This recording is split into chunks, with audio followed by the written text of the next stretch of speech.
Nuruddin, decent win today. Decent win. You can't get too excited because it is Norwich, but with this team, especially this season, the teams that we should be beating, you're never quite sure. But that was an assured performance today, innit? You know what, everybody? To me, I'm not here about Norwich because we got bullied by Watford. Watford were bottom of the league, so I'm not hearing that. Yeah. That was the best half of football I've seen in a long, long time. Not First just or this second? season, the first. Best football because we camped them. If you would have seen where our centre halves were, centre halves were like 10 yards inside their own half. Do you know what I mean? Our centre halves were pushing, so we pressed them. A lot of great football movement.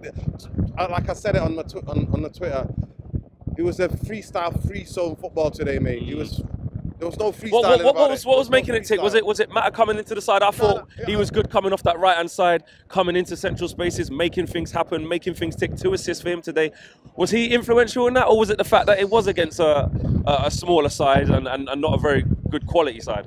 You know what? Obviously there are two, but actually I was quite surprised of Norwich's tactics. Obviously, since they were in the Championship, they've only known how to play one way. But today, I think by United pressure and the United tenacity and energy, and obviously it's a reaction in it after the derby. Yeah. Everybody knows. I mean, these footballers are not immune from what's going on or how the feelings of United fans are, and obviously the coaching staff as well, and Ollie himself. So everything he got wrong against City in that first half, we got it right. The reaction was there. Yeah, the reaction was there. The reaction was there, and the reaction was from Ollie and the team. And actually, what confused them is that Mata and Pereira, they weren't playing like in set ways. They were moving around like two number 10s. Yeah. They were interchanging, and it was short passing. But in the first half, it could have been at least 3 up. If that last final ball, if Martial today, a lot of balls got away from him. You know what I mean? You know, I'm a big. I thought that on Martial. Let's talk about him because at half time, I was saying to Miles, I was like, he needs to come into the game a bit more. He's getting into decent position. He did well to win it back a couple of times, but his touch was off. But then he goes and gets his goal. This is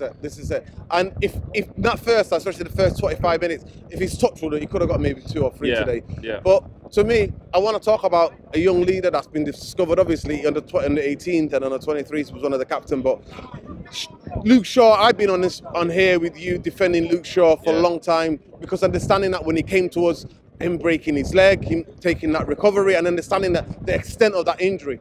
But to me, Brandon Williams, man, that's why I'm like... What's the difference? Massive. There's differences that there's touch, tenacity, energy, drive, knowing what to do. No, I mean, that's Borough Said's words, but there's no dilly-dally on the ball. There was no dilly-dally. With him, he knows what he's going to do. He knows he's comfortable on both feet. He knows what ball's going to play. And today, he was on our side, and he was just incredible. In that first half, I was pitch side on the north side, and we could see exactly what he was doing and how he was playing. That willingness to get forward. Yeah, the willingness, but it's the touch as well and the drive, knowing when to hold, knowing what to do. You know, it's really important. And obviously, we're thinking we should have been 2-0 up, 3-0 up maybe in the first half. But in the second half, what is it? He gets in the box and gets the penalty. You know how many times has he done that this season? He should have had a penalty in the FA Cup against Wolves. He's already had a penalty in previous game before. So we know what he offers and how much it is. And Ollie cannot drop him, man. He has to play because, listen, people in Manchester, Mancunians don't need rest, man. Mancunians, especially when they're that age, when you're 18 and you're from Manchester, they do not need rest. So he cannot be rested. He has to play because he knows what he means. He's ordering people about on the pitch today. So for me, that was good. But at the end of the day, it's Norwich, and I'm glad that me and Aaron were calling the substitutions. We were like, get Rashford off, get Martial off, because on Wednesday it's a big game. So good game management from Solskjaer today, which was important. Listen, today him and the coaching staff did their job. You know what I mean? And to Wolves, give credit where it's due. And at the end of the day, you know what? The 20 teams in this league, they're not easy to play against. And Norwich sat back today and only got the tactics right. Yeah. And that's not something we've been saying against a low block, is it? And we did that today. To finish off, Wolves, going to be a tough game. We're interested in a couple of their players, supposedly Jimenez or Neves or whatever. But away from that, I mean, what type of game do you expect to get? We're going to get the job done. You know what? In that game, we've got to go and give it.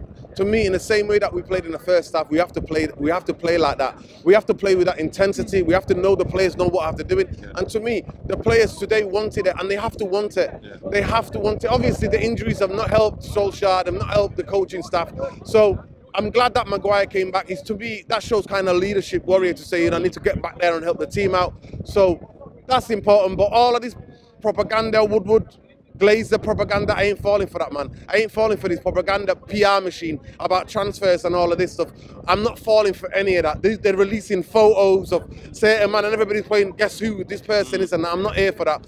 The day that you see me get excited, it's the day that we get a director of football who has real power at this football club. Because I'm not here about us just getting to top 4. I'm about having a sustained, continuous challenge for Champions League and the Premier League. That's what I'm about. I'm not here about one player being signing. I don't care if I find 4 players in this January. I'm about structure, man. United, the only way we can get back to where we were is a proper footballing structure.